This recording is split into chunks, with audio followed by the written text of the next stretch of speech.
بچه‌ای که یکی دو ماه آینده امتحان آ1 آ2 یا B1 دارن و میخوان برای امتحانشون آماده شن، بهترین کتابی که میتونید تهیه کنید کتاب‌های آمادگی آزمونه که نسبت به سطحتون تو کتاب فروشی سطح شهر یا سایت‌های آنلاین خیلی راحت پیدا میشه.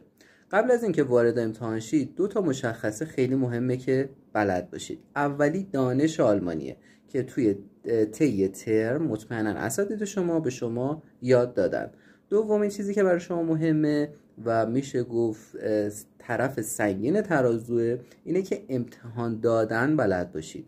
یعنی چی؟ یعنی اینکه قبل از اینکه وارد امتحان شید یه سری نکات ریز اما کاربردی بلد باشید. مثلا اشلوسل وردها، کلمات کلیدی یا قدمیتل ها، جملات آماده یا هقن های کتاب های آمادگی آزمون که به شما کمک میکنه که براتون آشنا بیاد اون صداها یا اون شلوغ